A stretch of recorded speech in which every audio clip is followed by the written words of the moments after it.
اب ہم شروع کرتے ہیں یونس علیہ السلام کا قصہ۔ یونس علیہ السلام ایک عظیم اور کریم نبی تھے۔ ان کا قصہ قرآن کریم میں ایک انوکھا قصہ ہے۔ آپ کے والد کا نام متا تھا اور آپ سیدنا ابراہیم علیہ السلام کی نسل سے تھے۔ آپ کا ایک نام ذوالنون بھی ہے، یعنی مچھلی والے۔ النون کا مطلب ہے مچھلی۔ اسی طرح آپ کو صاحب الحوت بھی کہا جاتا ہے۔ اللہ تعالیٰ نے آپ کو ان سب ناموں سے پکارا ہے۔ آپ کو ایک عظیم بستی کی طرف مبعوث کیا گیا۔ اس بستی کا نام نینوا تھا۔ یہ عراق کے شمال میں واقع تھی، موصل کے بالمقابل تھی۔ ان دونوں کے درمیان دریائے دجلہ واقع تھا۔ موصل دریائے دجلہ کے کنارے واقع تھا، جبکہ اس کے بالکل سامنے نینوا کی بستی تھی۔ امام ابن کثیر رحمت اللہ علیہ نے نینوا کے بارے میں اور ان آثار و واقعات کے بارے میں لکھا ہے جو ان کے زمانے میں موجود تھیں۔ وہاں کچھ بت تھے جو اوندھے منہ گرے پڑے تھے۔ اللہ تبارک و تعالی نے یونس علیہ السلام کو نینوا کی طرف رسول بنا کر بھیجا۔ سورۃ الصافات آیت 139 میں ہے، اور بے شک یونس رسولوں میں سے تھے۔ آگے اللہ آیت 147 میں فرماتے ہیں، اور ہم نے اسے 1,00,000 بلکہ اور زیادہ آدمیوں کی طرف بھیجا۔ یعنی ان کی تعداد 1,00,000 سے زیادہ تھی۔ رہا یہ سوال کہ لاکھ سے کتنے زیادہ تھے، اکثر علماء کرام نے وضاحت کی ہے کہ وہ 1,00,000 سے قریباً 20,000 زیادہ تھے۔ اس طرح بستی والوں کی تعداد 1,20,000 تھی، اور یہ سب کے سب کفر پر تھے۔ یونس علیہ السلام انہیں سال ہر سال دعوت دیتے رہے، لیکن وہ اپنے کفر ہی پر ڈٹے رہے۔ پھر انہوں نے سیدنا یونس علیہ السلام پر ظلم و جبر شروع کر دیا، انہیں دھمکیاں دی، مصائب و آلام سے دوچار کیا۔ مطلب یہ کہ جس طرح دوسرے انبیاء کرام کے ساتھ کیا گیا، ان کے ساتھ بھی وہی سلوک ہوا۔ آخر آپ نے اپنی قوم کو اللہ کے عذاب سے آگاہ کرتے ہوئے اعلان فرما دیا کہ فلاں دن تم پر عذاب آ جائے گا۔ پھر خود غصے کی حالت میں اس بستی سے نکل گئے، جبکہ اللہ تعالیٰ نے انہیں متعین دن کی مہلت دینے کی اجازت تو دی تھی، لیکن اس بستی سے نکل جانے کا حکم نہیں دیا تھا۔ جب آپ نے انہیں یہ مہلت سنائی تو خود غصے کی حالت میں بستی سے نکل گئے۔ سورہ انبیاء آیت 87 میں اللہ تعالیٰ فرماتے ہیں، مچھلی والے کو یاد کرو جبکہ وہ غصے سے چل دیا اور خیال کیا کہ ہم اسے نہ پکڑ سکیں گے۔ اس آیت کی تفسیر میں امام رازی رحمہ اللہ لکھتے ہیں، جس نے یہ گمان کیا کہ اللہ تعالیٰ اسے پکڑنے کی قدرت نہیں رکھتا، وہ آدمی کافر ہے۔ سیدنا امیر معاویہ رضی اللہ عنہ سے روایت ہے، انہوں نے سیدنا ابن عباس رضی اللہ عنہما سے کہا، آج رات قرآن کریم کی چند آیات کے معانی میں میں الجھ کر رہ گیا ہوں۔ مجھے کوئی راستہ سجھائی نہیں دے رہا کہ اس الجھن سے کس طرح نکلوں۔ مجھے بس آپ ایسے نظر آتے ہیں جو ان آیات کا مطلب بتا سکتے ہیں۔ کم از کم میں ان آیات کی تفسیر اور تعبیر نہیں سمجھ سکا۔ ابن عباس رضی اللہ عنہما نے پوچھا، وہ کون سی آیات ہیں؟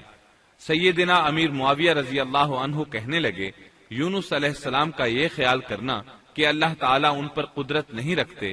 یہ سن کر سیدنا ابن عباس رضی اللہ عنہما نے فرمایا، اس سے مراد یہ نہیں۔ یہ لفظ قدر یہاں تنگی کے معنی میں آیا ہے، قدرت اور طاقت رکھنے کے معنی میں نہیں۔ اللہ تعالیٰ نے قدر بمعنی تنگی اور قدر بمعنی قدرت دونوں کا استعمال کیا ہے۔ تنگی کے معنی کی مثال سورۃ الطلاق آیت نمبر 7 میں ہے، اور جس پر اس کے رزق کی تنگی کی گئی ہو، اسے چاہیے کہ جو کچھ اللہ تعالیٰ نے اسے دے رکھا ہے اسی میں سے اپنی حیثیت کے مطابق دے۔ تو اس آیت میں بھی یہی معنی مراد ہے کہ انہوں نے گمان کر لیا ہم ان پر تنگی نہیں کریں گے، یعنی ان کا خیال یہ تھا کہ اگرچہ وہ اللہ تعالیٰ کی اجازت کے بغیر نکل کھڑے ہوئے ہیں، پھر بھی اللہ ان پر تنگی نہیں کریں گے، کیونکہ وہ اللہ کے ایک معزز نبی اور رسول ہیں، اور ان کی قوم کے لوگ اللہ کی گرفت اور اس کے عذاب کے مستحق ہیں۔ انہی پر اللہ کا عذاب نازل ہونے والا ہے۔ اس عذاب کی خبر انہیں پہلے ہی سنا دی گئی ہے اور مہلت دے دی گئی ہے، مگر وہ خود اگرچہ اللہ کی اجازت کے بغیر ہی چلے آئے ہیں، پھر بھی انہیں سرزنش نہیں کی جائے گی اور وہ کسی گرفت میں نہیں آئیں گے۔ اللہ تعالیٰ ان کے لیے کوئی تنگی نہیں فرمائیں گے۔ اللہ تعالیٰ سورۃ الانبیاء آیت 87 میں فرماتے ہیں، اس نے خیال کیا کہ ہم اسے پکڑ نہیں سکیں گے۔ مطلب یہ کہ ہم انہیں کوئی سزا نہیں کریں گے اور ان پر کسی طرح کی تنگی نہیں کریں گے، اور وہ سمندر کی طرف چل دیے۔ انہی دنوں میں عذاب الہی کی کچھ علامات نینوا بستی پر ظاہر ہونا شروع ہو گئیں۔ ایک بہت بڑا سیاہ بادل ان کی طرف بڑھنے لگا۔ اس بادل میں آگ کے شعلے دکھائی دینے لگے۔ ان لوگوں نے یہ بادل ان متعین دنوں میں سے پہلے ہی دن دیکھ لیا۔ اس کو دیکھتے ہی وہ سمجھ گئے کہ جس طرح سیدنا یونس علیہ السلام نے انہیں آگاہ کیا تھا، یہ عذاب ان پر نازل ہو کر رہے گا، اور جو عذاب سیدنا لوط علیہ السلام کی قوم پر آیا تھا وہ اس کے بارے میں بھی اچھی طرح جانتے تھے۔ وہ بستی ان کی بستی کے قریب ہی تھی، اس لیے وہ ڈر گئے۔ ان کے سردار جمع ہوئے اور کہنے لگے، جیسے تم سے پہلے لوگوں پر عذاب اترا کرتے تھے، تم پر بھی یہ نازل ہو کر رہے گا، جلدی کرو، سب جمع ہو جاؤ۔ چنانچہ انہوں نے اس بات پر اتفاق کر لیا کہ سیدنا یونس علیہ السلام نے بالکل سچ فرمایا تھا۔ اللہ کی قسم، یہ بالکل وہی عذاب ہے، تم اللہ کے عذاب سے نجات نہیں پا سکو گے۔ اس سے بچنے کی ایک ہی صورت ہے کہ تم ایمان لے آؤ اور توبہ کر لو۔ اس طرح وہ سب کے سب ایمان لے آئے، لیکن سیدنا یونس علیہ السلام وہاں موجود نہیں تھے۔ ان کی عدم موجودگی میں یہ سب کے سب یعنی 1,20,000 افراد ایمان لے آئے۔ انہوں نے پیوند لگے کپڑے پہنے اور اللہ کے حضور عاجزی، انکساری اور آہوزاری شروع کر دی، رونے لگے، اللہ سے بخشش مانگنے لگے، پھر اسی حالت زار میں باہر کھلے میدان کی طرف نکل آئے۔ ان کے سرداروں نے سب کو الگ الگ کر دیا، یہاں تک کہ ماں اور بیٹے کو بھی جدا کر دیا۔ سب اپنی اپنی جگہ پر یعنی ماں اپنی جگہ پر اور بیٹا اپنی جگہ پر آہوزاری کرنے لگے تاکہ ان پر اللہ تعالی کی رحمت نازل ہو جائے۔ یہ عذاب 3 دن تک ان کے سروں پر منڈلاتا رہا، اور یہ بھی مسلسل آہوزاری کرتے رہے، اپنی عاجزی ظاہر کرتے رہے، معافیاں مانگتے رہے۔ آخرکار اللہ تعالیٰ نے ان پر رحم و کرم فرما دیا اور عذاب کو ان سے پھیر دیا۔ اللہ تعالیٰ سورہ یونس آیت 98 میں فرماتے ہیں، چنانچہ کوئی بستی ایمان نہ لائی کہ ایمان لانا اس کے لیے فائدہ مند ہوتا سوائے یونس کی قوم کے۔ مطلب یہ کہ سابقہ امتوں میں سے کسی کے بارے میں یہ سننے میں نہیں آیا کہ پوری قوم ایمان لے آئی ہو۔ تمام بستیوں میں ایک بھی بستی ایسی نہیں تھی، بس ایک یونس علیہ السلام کی قوم ایمان لے آئی۔ اللہ تعالیٰ سورہ یونس آیت 98 میں فرماتے ہیں، جب وہ ایمان لے آئے تو ہم نے رسوائی کے عذاب کو دنیاوی زندگی میں ان پر سے ٹال دیا اور ان کو ایک وقت تک کے لیے زندگی سے فائدہ اٹھانے کا موقع دیا۔ مطلب یہ کہ ہم نے انہیں دنیاوی زندگی کا لطف اٹھانے کا موقع دیا۔ اب اس قوم پر قیامت کے دن تک عذاب نہیں اترے گا۔ علامہ ابن کثیر رحمت اللہ علیہ فرماتے ہیں، اس آیت کریمہ کا مفہوم یہ ہے کہ کسی بستی کے تمام باشندے کسی نبی پر کبھی ایمان نہیں لائے، یا تو سب نے کفر کیا یا پھر اکثر نے کفر کیا۔ لیکن یونس علیہ السلام کی قوم واحد ایسی قوم ہے جو تمام کی تمام عذاب الہی کے آثار دیکھ کر ایمان لے آئی۔ سابقہ ادوار میں جتنی بھی بستیاں گزری ان میں اہل ایمان کے ساتھ یا تو کفار رہے ہیں یا ان میں منافقین بھی رہے ہیں۔ سوائے یونس علیہ السلام کی قوم کے وہ سب کے سب کافر تھے، پھر سب کے سب ایمان لے آئے۔ یہ اللہ تعالیٰ کے عجائبات میں سے ہے اور اس کی قدرت اور رحمت کی نشانیوں میں سے ہے۔ اب دوسری طرف کی سنیے، یونس علیہ السلام کو کچھ معلوم نہیں تھا کہ ان کی قوم کے ساتھ کیا ہوا۔ آپ تو غصے کی حالت میں بستی سے نکل کر سمندر کی طرف چلے آئے تھے۔ آپ ایک کشتی کی طرف آئے، اس میں سواریاں اور ساز و سامان لدا ہوا تھا۔ اللہ تعالیٰ سورۃ الصافات آیت 140 میں فرماتے ہیں، جب وہ بھاگ کر بھری کشتی پر پہنچے، کشتی روانہ ہوئی، موجیں اٹھیں، سمندر میں طغیانی آئی، یوں لگتا تھا کہ بس ابھی غرق ہوئے۔ کہنے لگے، بوجھ ہلکا کرو، اپنا ساز و سامان سمندر میں پھینک دو۔ چنانچہ انہوں نے اپنا اپنا ساز و سامان سمندر میں پھینک دیا۔ اس طرح کشتی کچھ ہلکی ہو گئی، لیکن ضرورت کے مطابق ہلکی نہ ہو سکی۔ اب وہ کہنے لگے، کسی کو سمندر میں گرانا ضروری ہے تاکہ کشتی مزید ہلکی ہو جائے، ورنہ یہ ڈوب جائے گی۔ جلدی کرو، قرا ڈالو۔ جس کے نام کا قرا نکلتا جائے اسے سمندر میں گراتے جاؤ اور بار بار یہ عمل دہراتے جاؤ یہاں تک کہ کشتی ہلکی ہو جائے۔ چنانچہ قرا ڈالا گیا، سب سے پہلے یونس علیہ السلام کا نام نکلا۔ سب کہنے لگے نہیں، یہ تو ایسے نہیں ہیں، ان کے چہرے پر تو سجدوں کے نشانات ہیں، انہیں رہنے دو، پھر قرا ڈالو۔ چنانچہ پھر قرا ڈالا گیا، پھر انہی کا نام نکلا۔ سب نے تعجب کیا۔ تیسری مرتبہ پھر قرا ڈالا گیا، اس بار پھر یونس علیہ السلام ہی کا نام نکلا۔ اللہ تعالیٰ سورۃ الصافات آیت 141 میں فرماتے ہیں، پھر قرآن اندازی ہوئی تو یہ مغلوب ہو گئے۔ ہر بار انہی کا نام نکلا۔ آخر کار ان لوگوں نے انہیں پکڑ کر سمندر میں گرا دیا۔ تو پھر انہیں مچھلی نے نگل لیا۔ حوت بڑی مچھلی کو کہتے ہیں۔ اللہ تعالیٰ نے حوت کو القاء فرمایا، انہیں کھانا نہیں، نہ ان کے جسم کو کوئی گزند پہنچے۔ یہ اس مچھلی کو اللہ تعالیٰ کے احکامات تھے۔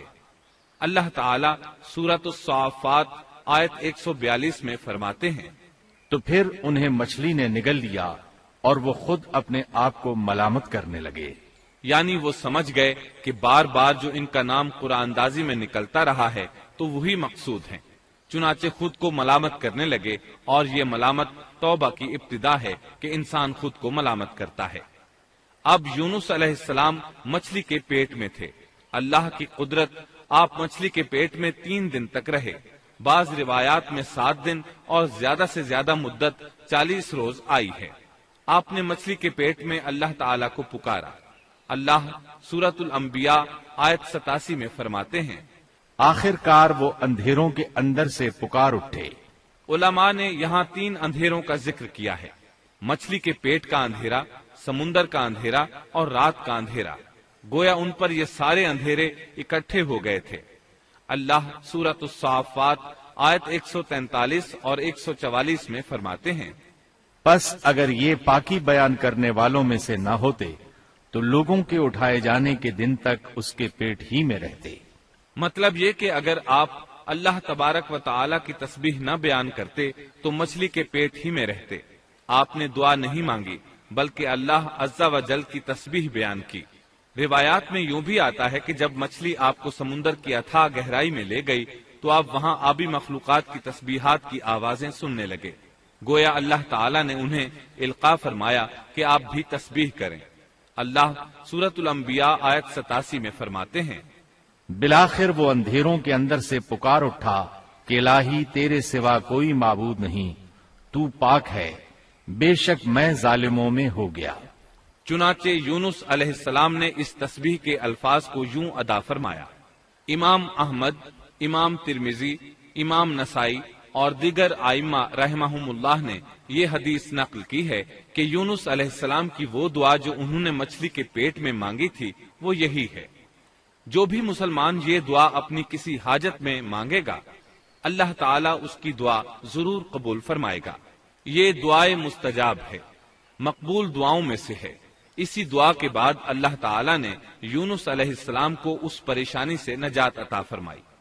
اللہ سورۃ الانبیاء آیت 88 میں فرماتے ہیں، تو ہم نے اس کی پکار سن لی اور اسے غم سے نجات دے دی، اور ہم ایمان والوں کو اسی طرح بچا لیا کرتے ہیں۔